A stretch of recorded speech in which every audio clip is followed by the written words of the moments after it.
Bien-aimés dans le Seigneur, Shalom. À nouveau, nous voici devant vous, devant vos petits écrans, pour un autre numéro de La pensée de la semaine. Aujourd'hui, nous évoquons ce sujet des personnes, des hommes ou des femmes à conflit. On les appelle alors les conflictuels.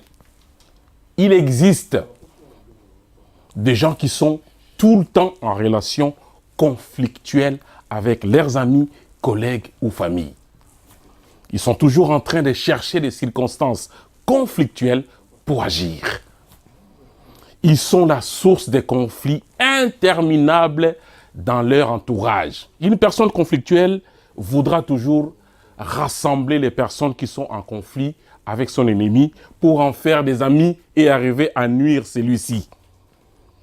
Pour cette personne, l'ennemi de mon ennemi, c'est mon ami. Alors, comment se comporte une personne conflictuelle?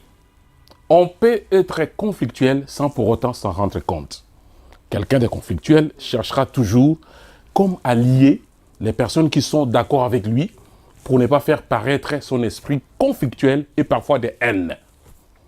Il impliquera tout le monde dans ces conflits pour prouver qu'il a raison. Si tu n'es pas d'accord avec lui, tu deviendras sa prochaine cible. Il est difficile de communiquer avec lui. C'est quelqu'un qui a continuellement besoin de cibles. Quand il lui arrive de se réconcilier tant mieux que mal avec une personne, il devra en trouver une autre avec qui être en conflit. C'est comme s'il a besoin d'être perpétuellement en conflit. Il lui arrive d'attiser un conflit même avec les personnes qui sont généralement sans problème et gentilles. Ces conflits sont des conflits d'intérêt. Les rares fois auxquelles il est gentil, cette gentillesse cache toujours un intérêt. Et quand il ne l'a plus, il crée un conflit. Alors, comme un roi sans royaume, il cherchera à convaincre même les incrédules pour défendre une affaire, rien que pour nuire la personne avec qui il est en conflit ouvert. Un homme ou une femme conflictuelle ne peut marcher seul. Son but sera d'avoir des alliés ou des adeptes de son genre pour nuire à ses ennemis. Il ou elle ne s'humilie jamais pour demander pardon. Même s'il ou elle reconnaît son tort, cette personne est parfois hautaine et grossière. Quand on la fréquente, on se retrouve soi-même dans des conflits avec d'autres avec qui vous étiez sans histoire. Une personne conflictuelle oublie très souvent son propre comportement.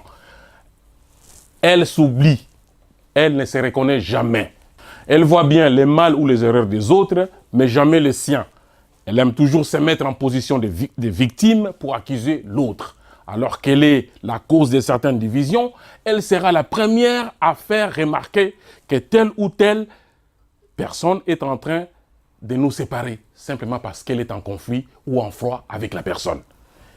Elle est prête à détruire toute une famille, un couple, rien que pour assouvir sa soif de vengeance.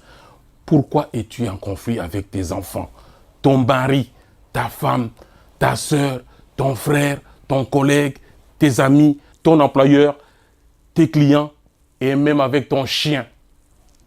En fait, presque avec tout le monde. C'est toujours eux qui sont mauvais.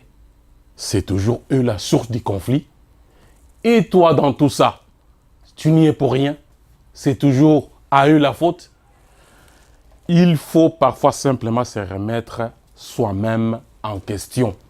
Avec toi, il vaut mieux être seul que mal accompagné. Et donc, nous ne pourrons mettre fin à cette pensée de cette semaine sans vous lire quelques versets bibliques. Parce que dans les livres de Lévitique, chapitre 19, verset 18, on dit « Tu ne te vengeras point, et tu ne garderas point de rancune contre les enfants de ton peuple. Tu aimeras ton prochain comme toi-même. Je suis l'Éternel. » Et dans Matthieu 5, 9, « Heureux ceux qui procurent la paix, ils seront appelés fils de Dieu. » Dans Romains 12, verset 17 jusqu'à 21, « Ne rendez à personne le mal pour le mal. Recherchez ce qui est bien devant tous les hommes. s'il est possible, autant que cela dépend de vous, soyez en paix avec tous les hommes. Ne vous vengez point vous-même, bien-aimés, mais laissez agir la colère, car il est écrit, à moi la vengeance, à moi la rétribution, dit le Seigneur. À la prochaine dans un autre numéro de la pensée de la semaine sur Pactole TV.